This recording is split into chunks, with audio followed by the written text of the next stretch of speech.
असलामुअलैकुम दोस्तों Randhawa vlog YouTube channel ते खुश आमदीद आखदे जी। हाँ जी, उम्मीद करते तमाम दोस्त ठीक ठाक होणगे। हाँ जी दोस्तों, अज मैं मौजूद हाँ जी Nadeem brother auto engineering Barki road Lahore ते इत्थे इन्हां कोल ATS ट्रैक्टर आ, क्योंकि ATS ट्रैक्टर के जिहड़े मेन डीलर ने ते इन्हां दे कोल जिहड़े ATS ट्रैक्टर आ उन्हां दे बारे आपां इनफॉर्मेशन दिंदे आ भी वो बैंक तो लैना होवे ट्रैक्टर, जिहड़ी नौजवान स्कीम चलन रही है उहदे विच किस तरह बंदा लै सकदा वा, ਇਹਦੇ ਬਾਰੇ ਮੁਕੰਮਲ ਇਨਫੋਰਮੇਸ਼ਨ ਦਿੰਦੇ ਆ। ਅਤੇ ਇਹਨਾਂ ਦੇ ਕੋਲ ਟਰੈਕਟਰ ਤਕਰੀਬਨ ਹਰ ਕਲਰ ਦਾ ਮੌਜੂਦ ਆ। ਜੈਲੋ ਲੈ ਲਓ, ਯਾਨੀ ਕਿ ਰੈੱਡ ਲੈ ਲਓ, ਬਲੂ ਲੈ ਲਓ, ਬਲੈਕ ਲੈ ਲਓ, ਵਾਈਟ ਲੈ ਲਓ, ਹਰ ਕਿਸਮ ਦਾ ਜਿਹੜਾ ਕਲਰ ਆ ਇਹਨਾਂ ਦੇ ਕੋਲ ਮੌਜੂਦ ਆ। ਔਰ ਨਦੀਮ ਸਾਹਿਬ ਨਾਲ ਗੱਲਬਾਤ ਵੀ ਕਰਦੇ ਹਾਂ ਵੀ ਇਹ ਟਰੈਕਟਰ ਜਿਹੜਾ ਬੈਂਕ ਤੋਂ ਲੈਣਾ ਹੋਵੇ ਤਾਂ ਕਿੰਨੇ ਦਿਨਾਂ ਬਾਅਦ ਮਿਲ ਜਾਂਦਾ ਵਾ, ਔਰ ਬੈਂਕ ਤੋਂ ਲੈਣ ਦਾ ਕੀ ਤਰੀਕਾਕਾਰ ਆ, ਔਰ ਕਿਹੜਾ ਬੰਦਾ ਜਿਹੜਾ ਵਾ ਬੈਂਕ ਤੋਂ ਅਪਲਾਈ ਕਰਕੇ ਅਤੇ ਜਿਹੜਾ ATS ਦਾ ਟਰੈਕਟਰ ਲੈ ਸਕਦਾ ਵਾ। मुकम्मल गलबात आप नदीम साहब ना करते हैं जी। अस्सलाम वालेकुम नदीम साहब। सलाम जी, की हाल जी? ठीक ठाक हो? शुक्र है अल्लाह। नदीम साहब साढ़े जिमीदार दसो, अगर कोई जिमीदार ने ATS ट्रैक्टर वगैरह लेना चाहे, तुहानूं पता हुण कैश ते कई बंदे नहीं हुण लै सकदे, ते बैंकां ने जिहड़ियां स्कीमां वगैरह कड्डियां ने, नौजवान स्कीम आया कि चल रही है फिलहाल, पहलां ये दसो जी। जी बिल्कुल चलती पई है जी। अच्छा, ਉਹਦੇ ਵਿੱਚ ਸਭ ਤੋਂ ਪਹਿਲੇ ਨੰਬਰ ਤੇ ਉੱਤੇ ਅਲ ਹਬੀਬ ਬੈਂਕ ਨੇ ਸਾਡੇ ਕੋਲ ਟਰੈਕਟਰ ਲਏ। ਫਿਰ ਉਸ ਤੋਂ ਬਾਅਦ ਉਹਨਾਂ ਨੇ ਲਏ ਆ पंजाब बैंक ने भी ले लेते हैं, ठीक है, नेशनल बैंक ने भी ले लेता है, असगरी बैंक भी लै रहा है, मिज़ान बैंक भी लै रहा है, और अल हबीब ने भी लिया और हबीब भी लै रहा। इन्ने बैंक ਜਿਹੜੇ ਹੈ ਨਾ ਮੁxਤਲਿਫ ਬ੍ਰਾਂਚਾਂ ਨੇ ਸਾਡੇ ਕੋਲ ਟਰੈਕਟਰ ਦੇ, ਜਾਂ ਕਿ ਕਈਆਂ ਨੇ ਕੋਟੇਸ਼ਨਾਂ ਲੈ ਲਿੱਤੀ ਹੈ ਔਰ ਕਈਆਂ ਨੇ ਤੇ ਟਰੈਕਟਰ ਵੀ ਲੈ ਕੇ ਉਹ ਡਿਲੀਵਰ ਵੀ ਹੋ ਗਏ। अच्छा जी, नदीम साहब मजीद अगर बैंक वाला ट्रैक्टर कोई बंदा बुक वगैरह करवाता है, ਉਹਦੀ ਕੀ जल्दी डिलीवरी मिल जाती जिस तरह कि दूसरी कंपनी लोकल? नहीं, साडा डिलीवरी का शेड्यूल इको ही है, 40 दिन का। 40 दिन का शेड्यूल देने हैं, लेकिन आए कि अगर किसी टाइम ते कोई पार्ट की प्रॉब्लम ना आए तो 30 दिनों के भी ट्रैक्टर दिते हैं, ठीक हो गया, 20 दिनों के भी दिते हैं, और अगर ना आक लेंदे 50 दिनों के भी दिते हैं। अच्छा, ये कमी पेशी आती रही है, वो फिर इस करके मैं 40 दिन का मिड दे देना ताकि किसी का कोई 2-4 दिन पहले भी आ जाए या 2-4 दिन बाद भी आ जाए।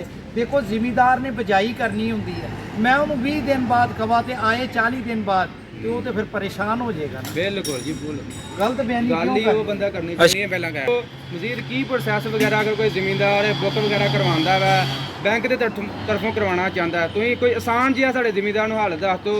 जिमीदार बैंक के जाते हैं, बैंक वाले आते स्कीम है ही कोई नहीं। देखो जी, बैंक चो जान ਉਹਨਾਂ ਕੋਲ ਉਹ ਆਪਣੀ ਸਕੀਮ ਜਿਹੜੀ ਹੈ ਉਹ ਪੁੱਛਣ, ਉਹਦੇ ਵਿੱਚ ਜਿਹੜਾ ਜ਼ਰੀ ਬੈਂਕ ਹੈ ਉਹਦੀ ਸਕੀਮ ਖਤਮ ਹੋ ਗਈ, ਠੀਕ ਹੋ ਗਿਆ, ਜ਼ਰੀ ਤਰੱਕੀਆਤੀ ਬੈਂਕ ਉਹਨਾਂ ਦਾ ਕੋਟਾ ਪੂਰਾ ਹੋ ਗਿਆ, ਠੀਕ ਹੈ।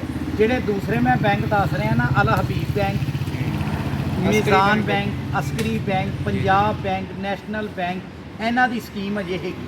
ਅੱਛਾ, 7% ਦੇ ਰਹੇ ਨੇ? 7% ਤੇ ਵੀ ਦੇ ਰਹੇ ਔਰ 5% ਤੇ ਵੀ ਬੈਂਕ ਦੇ ਰਹੇ ਆ।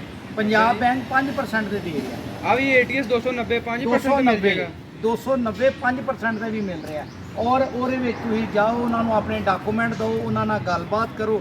ਜਿਵੇਂ ਗੱਲਬਾਤ ਹੋਏਗੀ, ਤੁਸੀਂ ਉਹ ਆਪਣਾ ਸ਼ਨਾਖਤੀ ਕਾਰਡ ਦੀਆਂ ਦੋਨੋਂ ਕਾਪੀਆਂ ਤੇ ਆਪਣਾ ਟੈਲੀਫੋਨ ਨੰਬਰ, ਬੈਂਕ 'ਚ ਕਿਹੜਾ ਬੈਂਕ ਹੈ, ਉਹਦੀ ਬ੍ਰਾਂਚ ਕਿਹੜੀ ਹੈ, ਪਤਾ ਬੈਂਕ ਦਾ ਪਤਾ, ਬੈਂਕ 'ਚ ਕਿਹੜਾ ਬੰਦਾ ਡੀਲ ਕਰ ਰਿਹਾ, ਤੇ ਆਪਣਾ ਟੈਲੀਫੋਨ ਨੰਬਰ, 6 ਚੀਜ਼ਾਂ ਮੈਂ ਫਿਰ ਦੁਬਾਰਾ ਗਨਵਾ ਦੇਣਾ।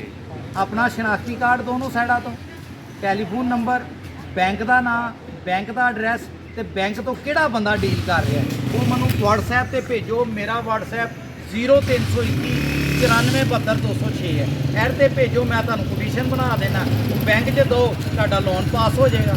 ਵੈਰੀ ਗੁੱਡ, ਇਸ ਤੋਂ ਆਸਾਨ ਤਰੀਕਾ ਨਹੀਂ ਕੋਈ ਇਦਾਂ ਕਿਸੇ ਨੇ ਹਾਂਜੀ, ਔਰ ਕਿਸੇ ਬੰਦੇ ਨੂੰ ਕੋਟੇਸ਼ਨ ਲੈਣ ਵਾਸਤੇ ਇੱਥੇ ਮੇਰੇ ਕੋਲ ਲਾਹੌਰ ਨਹੀਂ ਆਉਣਾ ਪਏਗਾ, ਤੁਹਾਨੂੰ ਕੋਟੇਸ਼ਨ ਉੱਥੇ ਮਿਲ ਜਾਏਗੀ ਪੂਰੇ ਪਾਕਿਸਤਾਨ 'ਚ ਜਿੱਥੋਂ ਮਰਜ਼ੀ ਜੇ।